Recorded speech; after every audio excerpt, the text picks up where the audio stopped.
Você já ouviu falar do versículo que fala sobre soberba? Existem muitos versículos na palavra de Deus que falam sobre isso. O Senhor abomina a soberba, o coração altivo. Isso faz referência à arrogância. A arrogância é aquele ato de nós nos colocarmos em alturas que nós não estamos. Nos colocarmos em posturas que nós não deveríamos estar ou ter. Nós não podemos agir como se nós fôssemos maiores ou melhores do que de fato nós somos. Isso caracteriza a arrogância. É nós querermos ser mais do que de fato nós somos, e isso precede a ruína. A soberba precede a ruína. Tito, capítulo 1, versículo 7. Nós vamos meditar nessa outra expressão aqui no versículo 7. Leia comigo. Porque é indispensável que o bispo, por ser encarregado das coisas de Deus, seja irrepreensível, não arrogante, alguém que não se irrita facilmente, não apegado ao vinho, não violento, nem ganancioso. Destaco aqui não arrogante. Lembrando então aqui que o contexto maior, contexto direcionado do apóstolo Paulo é para a liderança, é para o contexto de pastores. Quais são as características indispensáveis para a liderança, para os pastores? São essas daqui e outras. Mas isso também é aplicado a todos nós. Não arrogante. Nenhum cristão deve ser arrogante. Nós não podemos tentar ter a primazia nas coisas. A Bíblia alerta muitas vezes sobre isso. Nós não devemos buscar ter a primazia. Nós percebemos como Deus trata com os arrogantes. Perceba na Torre de Babel como eles tentavam e almejavam alcançar os céus, terem os seus nomes conhecidos, o nome deles serem celebrados mundo afora. E o que aconteceu com eles? Então Deus odeia isso. Lembre-se de Satanás, como é descrito em textos como Ezequiel, que fala justamente sobre a atitude dele, a postura de Satanás, como ele era, mas o orgulho o fez cair. O orgulho de querer ser maior que Deus o fez cair em pecado. Então, muitas vezes nós nos colocamos nessa postura de sermos ou queremos ser melhores que outras pessoas e muitas vezes até de queremos ser melhores e maiores que Deus. Ou quando nós pensamos em como as coisas poderiam ser diferentes se fosse desse jeito, daquele outro, nós não estamos tentando manipular as coisas que já aconteceram, esquecendo da soberania do Senhor. Nós não podemos controlar as coisas, nós não podemos controlar o mundo.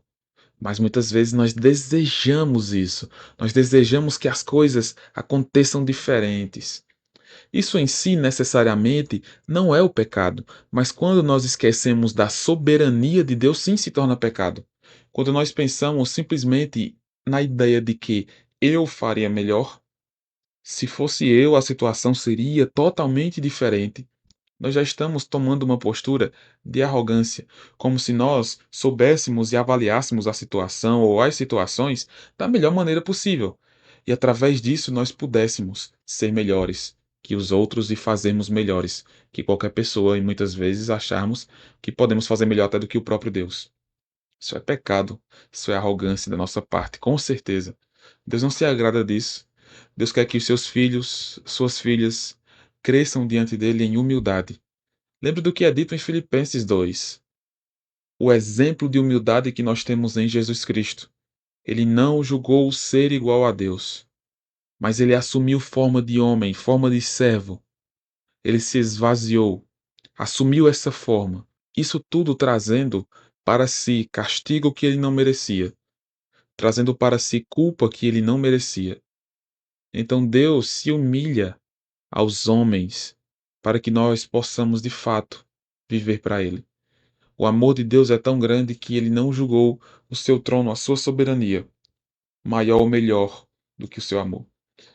Então nós devemos ter essa consciência em nossas vidas de que Deus nos transforma, de que Deus nos muda e ele também quebra o nosso coração. Por isso, uma linguagem que é usada na Bíblia é de um coração duro, um coração de pedra, e que Deus transforma em um coração de carne. O nosso coração duro pelo pecado, o nosso coração duro pela rebeldia contra Deus, pela morte que nós tínhamos anteriormente, nos faz esquecer do que Deus faz por nós, nos faz esquecer da graça de Deus por nós. É o que é dito em Romanos capítulo 1. Poderiam muito bem louvar a Deus, engrandecer a Deus, agradecer a Deus, mas ao invés disso, não dão glória, não agradecem a Deus. Pelo contrário, fazem imagens, imagens de quadrúpedes, de répteis, de homens, tentando trazer para si a imagem, a glória, a soberania.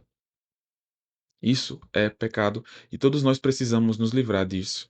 Em alguma medida, em algum momento, nós lidamos com isso em nossas vidas. A tentação de sermos ou queremos parecer melhores ou maiores do que somos.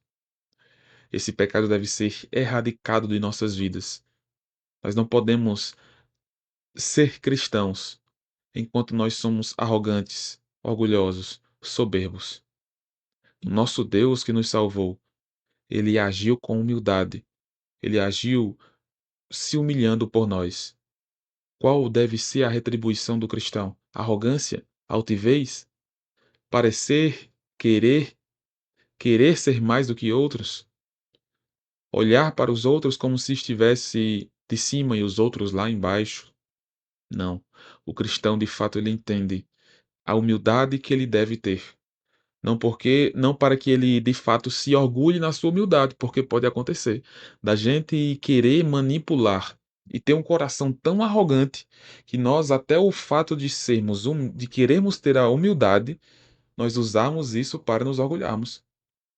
Pode acontecer, porque nosso coração pecador nos dá várias formas diferentes e criativas de pecarmos. Então nós precisamos primeiramente sondar nossas vidas e nossos corações. Tenho eu de fato sido alguém humilde? Tenho eu de fato sido humilhado pelo meu próprio pecado e agradecido a Deus pelo livramento e pela graça? Tenho sido eu alguém que busca ao Senhor? Tenho sido eu alguém que depende de Deus, que tem alegria no Senhor? Então, é esse tipo de pessoa que nós devemos buscar ser. É esse tipo de cristãos, de filhos de Deus, que nós devemos buscar ser, porque nós fomos chamados para isso. Paulo diz em Romanos que nós somos chamados para sermos conformes. Nós somos predestinados para sermos conformes à imagem do Filho. Olhe para o seu próprio coração. Pense nessas perguntas que eu fiz. Em que áreas nós podemos crescer, mudar e sermos mais humildes diante do Senhor? Que o Senhor te abençoe, te dê um coração cada vez mais quebrantado, cada vez mais consciente da nossa pequenez e cada vez mais consciente da grandeza e soberania do Senhor. Deus te abençoe.